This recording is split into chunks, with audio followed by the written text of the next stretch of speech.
Hey everybody, Jason Bermas here, and we've got a fun one set up for you. You may know him from the memes on the internet. You may know him from an event you went to over the past 5, 6, 7, maybe even decade, because he's been on the road for a while now, doing a lot of the things that my audience is very familiar with, emceeing big time events, or you may even have seen him in internet sketches, again, over that same time period. We're going to have fun. It is Benny Wills. He has a YouTube channel that you can also subscribe to, and I would encourage you to do so if you need to smile during the day. He is a family man, a meme connoisseur, and a fashionista. So, Benny, without further ado, by the way, I want to say that I thought the hat was a good choice, especially on the road. Match the shirt. Very, good choice. Don't let the haters hate. First of all, tell my audience who you are, how a comedian and poet kind of gets into this space, and when you really began to question things that sent you on this journey. Sure. Well, actually, that's a great first question because you were actually instrumental to my journey, and we've never spoken before, which I'm actually pretty surprised about. But gotta say, Loose Change, 2004, I think, 5, pretty much just sent me off to the races. I mean, that was it. I was in college, I saw that film, and I was showing everybody that I knew without hesitation back then. I didn't know that I'd be labeled a conspiracy theorist by questioning things. But yeah, and then from there, really the next, I guess, 8 years or so, I was figuring out how to contribute and not just be a bystander. And then in 2012, I teamed up with my friends and we made a sketch comedy video that had to do with conspiracy, and we did it as a one-off. We didn't think it was actually going to turn into anything, but we were so impressed with the result that we decided to lean into it and see if we could provide some much needed humor to an otherwise very serious environment. And that has sort of just kept taking me to new places and trying new things. And yeah, I mean, well, let's stop it around 2012 because I think that's important. This was still an era where you could go viral on your merit, right? There were, in other words, if you put something together that people thought, hey, this is cool, they could share it on social media platforms that, again, the algorithms weren't set up against to censor or label misinformation or outright ban you now. I'm so sick of hearing China-style censorship. No, it's just censorship, guys. We're here. It's not China style anymore. We're seeing it every day more and more. These quote unquote fact checkers are the bastard children of the debunkers that we saw during that 9/11 truth era. And so, through your merit, through your humor, through your hard work, you were able to build an audience and kind of make a name for yourself through these things, correct? Correct. And to show how things have changed so much in the past decade, well, actually for the past 20 years, really, because back in 2004, like I said, when I was in college, I was able to share videos like Loose Change with friends and not be met with, I was met with sort of, I guess, apathy, but I wasn't met with anger like I am today. And then with Joy Camp, yeah, I mean, the comedic angle towards conspiracy really did help reach people that were otherwise unreachable.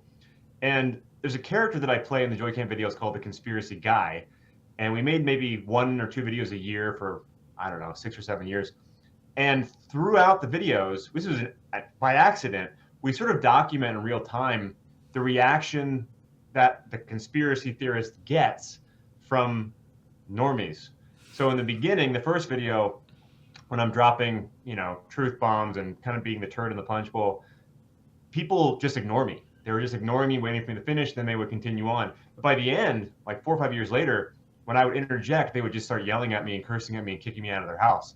And I feel like that was a really accurate representation of how things have changed. I mean, Joy Camp was picked up by a producer, and we were actually represented for a minute by William Morris Talent Agency in LA, which is the biggest agency in the world. And they were repping Joy Camp, and we had a pilot that was produced with funding, and we shopped it around to all the major players in Hollywood, and no one was angered by it. No one was mad. No one tried to, cancel us as a result. And at that time, Mr. Robot was like the #1 show, and that was about a conspiracy theorist. The guy won an Emmy for that show. First of all, let's stop again, because I think it's important. For those that are not familiar with Mr. Robot, I only watched, I think, the first 2 seasons, maybe into the third season a little bit. But the important thing is the opening scene is in a coffee shop with your main character, who's in this really weird, uncomfortable situation, conversation with this guy. And it turns out that he has him busted for all sorts of child pornography, okay, on his computer. Wow, good point. That's the opening of this thing. And as this guy starts to realize why he's really here, he thinks he's being shaken down, and that there's going to be a blackmail aspect to this. And there is no blackmail aspect to it whatsoever. It's just kind of like that final conversation he wants to have with the psycho criminal as he exits and the police come in and arrest him. That's how the series starts. I won't even make any more commentary on it. Well, that's a great point. Yeah. That's a great point. And the show itself, I mean, there's so much truth in that show. Or the big misdirect about Mr. Robot is that they make the conspiracy theorist character like schizophrenic and paranoid and drug addicted. And in my experience, my conspiracy theorist friends are usually pretty well adjusted. How about that? That's where the hoodwink really is in that show. That's the trope everywhere. Like, I feel like #1, that show obviously borrowed a lot from Fight Club and David Fincher's representation of Fight Club, which is brilliant. But at the same time, like, I don't know if you've seen the Pentavera yet. And that is... Gosh, I have not seen it. I don't know if I want to see it based on some of the reviews my friends have, but I watched know about it. Listen, I watched the whole thing, and I would say this: the tropes are there, and especially it's the lonely, crazy conspiracy theorist trope as one of the main characters. But he plays a lot of characters. There's a lot of tropes in this one. Bigfoot gets in there, but it's still the best thing Mike Myers has done since Austin Powers. 100%. Okay. It has its funny moments. It's kind of ludicrous, but at the same time, it does, have a feel of, obviously, some of these people are being deceptive and don't have our best interests at heart. But what really bothered me about, I don't want to ruin the ending for you too much, but it gets into transhumanism and AI and the merging of man with machines inevitably, and that's what's going to keep us safe in this utopian type of society that they're trying to build. And here's the deal. I don't care what side of the aisle you're on. I don't care what business you own. I don't care how many times you tweet out, "I love you." I'm dying human. I don't know when that is. I don't make that decision. I obviously make that decision in some respects on how I live my life. But ultimately, when I go, I go. And I am not going to subscribe to this idea that I'm going to merge with machines, especially on a brain and neural level, because these people think that's the next level of human evolution. Not happening, Benny. I think that's the argument now. We used to talk about the Constitution and the Bill of Rights and saving this country. But as things progress, I think ultimately, like you said, I find the people that are really into this stuff are the most level-headed people, and they're usually family-oriented people, and they just want to protect their family. and that's what I'm doing right now. More than anything, is trying to set up a system where, I can fight this as much as possible, protect my family, and die human. I don't know about you. Yeah, exactly. Yeah, we just want to be left alone, essentially. And I mean, I'm not even about fighting. I just want to be non-compliant and not be dependent on the system as much as possible. I'm trying to be less, not only compliant, but less reliant on the system, because the less reliant you are, the more freedom you have, and the less you'll suffer, and in the wake of whatever comes. But yeah, to your point about conspiracy theorists in film and TV, they're always right. You've noticed this in TV and film. The conspiracy theorist character is always right. Always. 100% of the time. But they always make them quirky and like twitchy and weird and have bad habits. And funny how they do that, but they're still always right. Yeah, it's bizarre, right? It's one of those, again, it's very tropey, like this guy ends up being right about a lot of things. But then, of course, they, take the absurd, like birds aren't real and everything's a meme. We've gone into you know more than anybody. You know, hashtags and memes are the thing, and it's just like I hear jet fuel can't melt steel beams. It might as well be safe and effective to me, right? It might as well be we're all in this together or alone together. They're all kind of like this Bernaysian mind trick with a social push, right, behind them. And that social push online is what then penetrates the culture and what makes them memeable, right? Yeah, absolutely. And things have gotten so ridiculous. The double standards are so obvious, and the consistencies are just no longer there. I feel like the truth used to be a little more veiled. You look a little deeper to, sort of piece it together. But now it's just blatantly obvious, and which makes it very, very easy to meme. Luckily for me.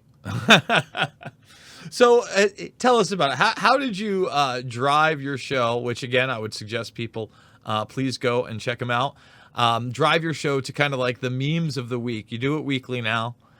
You grab basically the most absurd things. I've never been a meme guy. It's one of the things I used to clash with Luke Rudowski on constantly. He would send me memes or just most ridiculous things. And I'd be like, look, man, I want to see this cartoon nonsense. I'm trying to read the Financial Times right now. I'm not happy about it. But obviously they push the culture probably more than anything. And like I refuse. Listen, man, I don't know about you. We're probably about the same age. I'm about to be 43. I've never I'm not Snapchatting. I never did that. I didn't ride the Instagram bandwagon. I'm not taking pictures of my food and putting it up there. You can bet your ass I've never fucking TikToked in my life. But you can't get away from the memes. And as it goes, the media becomes shorter and shorter and shorter. I think there's influence to that. But with memes, I say this, memes were kind of around before they even were hashtag memes, right? People were doing graphics on Photoshop and they were just kind of jokes, right? And then they kind of began this meme culture. I would argue 2004 or 5. That's when that term really started to come into play and put it out there. And I would say a decade later, let's say, MAGA era and the Trump presidency, they took over the culture in a way that they were accelerating on a level, but it was almost like that singularity where they just rocketed up into cultural influence. I mean, what do you assess that as? Well, I think I feel like it's been a natural sort of progression with social media. I mean, we stopped being able to, I think social media has ruined our ability to communicate in general. And comedy also is pretty much dead, if not completely dead elsewhere. I mean, memes are where comedy is now, period. And social media debates don't work. And in fact, you'll probably get blocked if you try to bring up some actual factual evidence to someone in a conversation online. But memes not only are funny, but they can really represent a point really clearly and simply and hilariously. And I think it's just been a natural development. And I love it. And that's why I've always leaned towards, is it funny or is it at least lighthearted? I always try to keep things lighthearted. And for me in my journey, it was a natural progression. I mean, I never thought I'd be hosting a meme show, but I did it as a one-off again on my channel. People liked it, and I decided to just keep doing it. And now I see, really after 2 years, what value it has, because we need to laugh, we need to feel not so afraid of things, and you need some arsenal, you need some ammo to utilize in moments where your conversation or your tactics, your argumentation won't work. I agree, and listen, that's the thing. Like when you look at this stuff, let's go back to the trope, the conspiracy. He's constantly depressed or she's constantly paranoid, and they're in their mother's basement. No, I try to keep my life pretty happy. I try to smile during the day. I always try to fit in some comedy. I'm a big Curb Your Enthusiasm fan.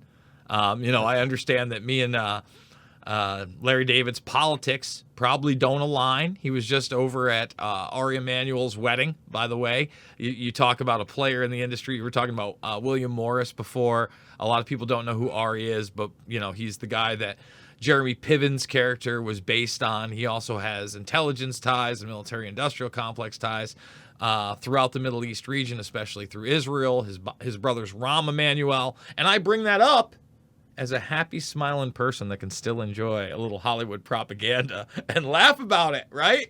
And we all can.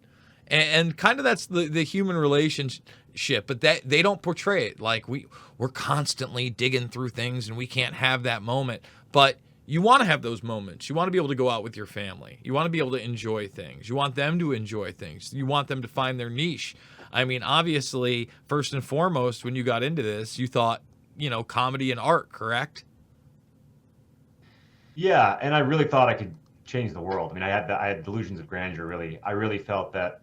I mean, I don't know about you, but 2012 to like 2014 or 15, it felt like we were on the precipice of waking up the world. I felt like we were going to win.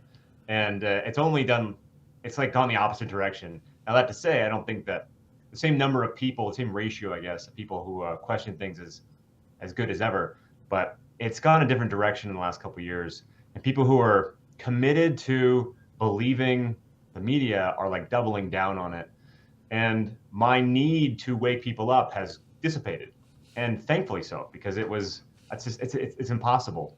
So now I like to really work with people who are already there, who are interested in, teaming up and creating solutions and riding this wave, no matter where it takes us. Yeah, things have changed a lot in the last few years. Well, for me and the world. Well, for me, I look at it this way, man. I want to talk to everybody. So I just spoke at the Reawaken America tour with Clay Clark, and that's put on with Michael Flynn, and I'll be speaking again in Rochester, and actually I'll be opening up for Eric Trump apparently. So I'm gonna be the guy right before Eric Trump. And a lot of these guys are, mainline conservatives, very Christian orientated. There's definitely a religious feel to this thing. But at the same time, they have people like Sherry Tempany there and Judy Mikowitz. And I interviewed Andrew Wakefield while I was there. So there's heavy hitters all over the place. Roger Stone, all these people. And I get to give a presentation on how NASA is a front for the military-industrial complex and transhumanism. And so is Elon Musk. And what he's really doing is he has a bunch of Defense Department contracts where SpaceX is arming the world and putting up satellite systems in the Blackjack DARPA program right now. And that's where his real wealth comes from.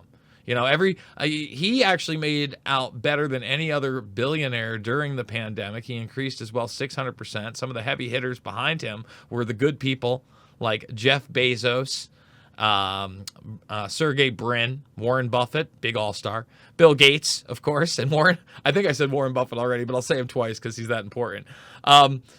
What's your take on the Musker do? And the other thing is that, it looks like now this whole Twitter thing is pushing forward. Great. I hope he comes out for free speech. I hope I get a blue check mark. I hope you get a blue check mark. I hope we all get a blue check mark. I hope the algorithms aren't based against us. I hope the fact checking goes away. I hope you can actually have a real forum. But even if he gave me all that, you know what I say, Benny? Not taking a brain chip. Thoughts? Yeah. I mean, I feel like I don't trust him. Let's put it simply. I feel like in a way he's being propped up as sort of the new Trump. In essence, he's like the new sort of savior for those who feel like they're being victimized by the left. And when we defer our authority to someone else and we defer our power to people that we've never met and probably never will meet, we weaken ourselves and we start really just hoping that someone's going to come in and be our savior. And it feels like that's what's happening again with Elon Musk. And just like Trump, I mean, he does things and says things that can sound appealing and can be encouraging. And even if some of that stuff is real, him as our representative in the mainstream doesn't make me feel good. I don't know. I don't trust him. I'm curious to see how it all develops, but I think he's another. It's feeding the construct. It's feeding the divide. Well, I have to agree with you, and kind of that's how I got on the Reawaken America tour was that, Clay came on, and this is a big Trump push tour. And right out of the gates, it's like, I'm not so sure. And he's like, well, who would you go with? I go, well, if we're talking mainline politicians, I go, Rand Paul's probably the guy. I go, he's not perfect, but he's challenged the system more than anybody else during this COVID 1984 nightmare. I go, Mike Lee isn't a warmonger. I like some of the things that he says and does. I don't know that I trust him either. And we started there. And I think that's important, right? When you're having conversations with people, and so much more than just being completely divisive and not having an answer, or only having a talking point that you saw on some news channel to spit back at them. You can engage in a conversation. I think that's important, right? You talk about talking to people that are kind of semi-woken up, but like some people that are at least following the conversation in the mainstream and know something's wrong. Yeah, I feel like the ability to have conversation with anybody is more important than ever. I mean, when you understand the tactic of divide and conquer, it is one of the goals. We're seeing it now more than ever in my lifetime. So that's what I do for a living now. I really work with people to help them break through the lines of division, if you will, to help them speak to anybody and represent themselves well and their opinions well, and be able to keep not only friendships, but actually gain ground and make, get people to actually listen to what you say rather than,